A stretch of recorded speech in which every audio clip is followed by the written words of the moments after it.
baru. Saat ini saja kita sudah memiliki 64 juta UMKM yang menyumbangkan 61% untuk PDB kita. Dan yang lebih penting lagi, sebagian besar pelaku UMKM adalah perempuan. Ibu-ibu, para pahlawan ekonomi keluarga. Ditambah adanya fasilitas dukungan modal, dukungan teknologi, kemudahan berusaha, seperti dengan online single submission atau OSS, sehingga usaha rakyat akan semakin mudah perizinannya. Maka dari itu, untuk anak muda yang mau berusaha, kami akan bantu dengan program kredit startup milenial.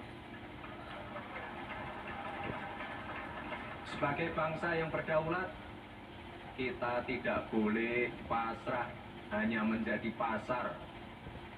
Kita tidak boleh hanya menjadi penonton, tapi kita harus menjadi bangsa yang produktif, unggul, dan mampu mengambil banyak peluang baru ke depan. Investasi penting bagi bangsa kita ke depan. Mengelola sumber daya alam dengan baik, mengembangkan teknologi, dan meningkatkan kemampuan sumber daya manusianya.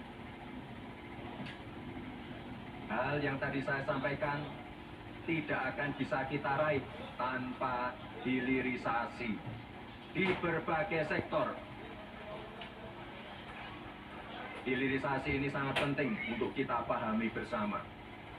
Kita mengolah bahan mentah menjadi barang jadi yang bernilai ekonomi tinggi. Hilirisasi membuka peluang yang sangat besar dan luas dari hulu ke hilir untuk rakyat Indonesia. Hilirisasi akan memperkuat siklus dan rantai ekonomi baru. Jika ada anak bangsa yang anti hilirisasi, terus terang saya jadi bingung untuk bangsa mana dia berpihak. Hilirisasi ini adalah kepentingan bangsa kita ke depan. Dengan hilirisasi, kita akan memiliki peran yang lebih strategis dalam rantai pasok dunia. Hilirisasi harus terus diperluas. Misalnya, nelayan bukan hanya menangkap ikan, tapi juga kooperasinya mempunyai cold storage, pasar ikan, serta pabrik olahan sampai kemampuan ekspor. Demikian juga dengan sumber daya alam kita, sumber daya pertanian, perkebunan, kelautan, hingga hilirisasi digital.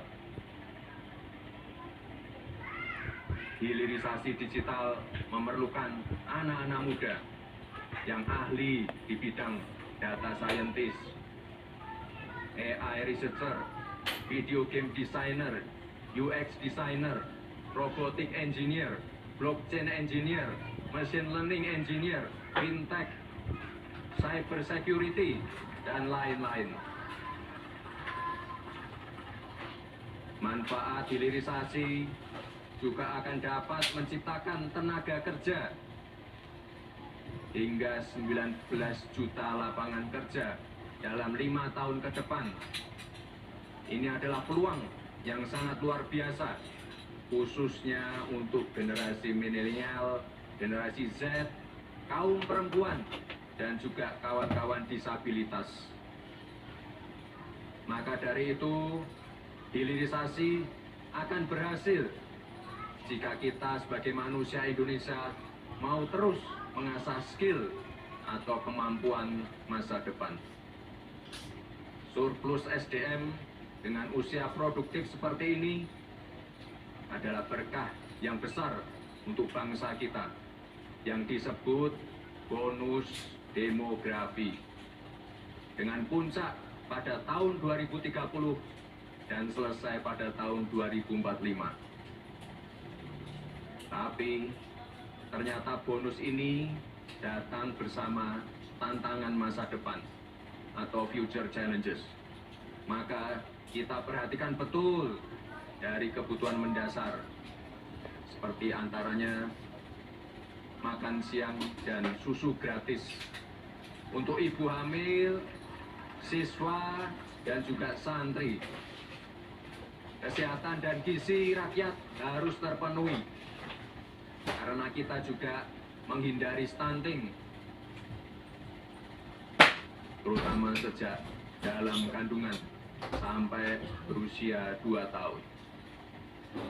Sebab 1000 hari pertama kehidupan itulah masa yang paling menentukan dan berpengaruh terhadap kecerdasan.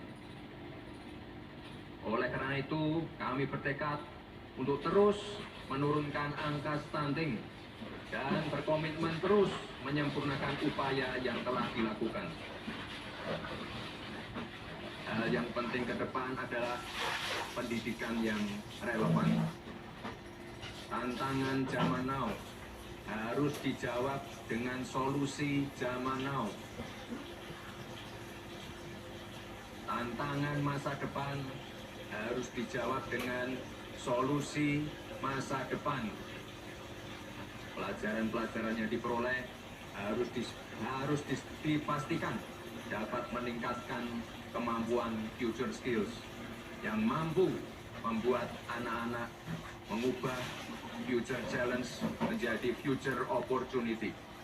Tantangan masa depan menjadi kesempatan masa depan. Disinilah juga peran infrastruktur yang harus terus dibangun untuk mempermudah aktivitas dan konektivitas masyarakat Indonesia. Sebagai penutup, saya ingin menyampaikan bahwa di era dulu kita banyak bicara soal energi fosil. Di era sekarang kita banyak bicara soal energi baru terbarukan. Tapi Indonesia memiliki energi yang sangat luar biasa, yang jarang dibicarakan, yaitu energi anak muda.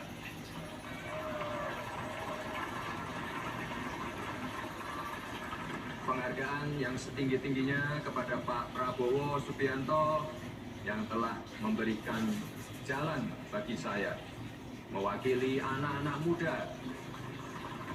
Beliau adalah seorang patriot bangsa yang pengorbanannya pada Ibu Pertiwi tidak perlu ditanyakan lagi. Seorang teladan yang menyediakan dirinya untuk menjadi jembatan bagi generasi muda untuk mewujudkan masa depannya.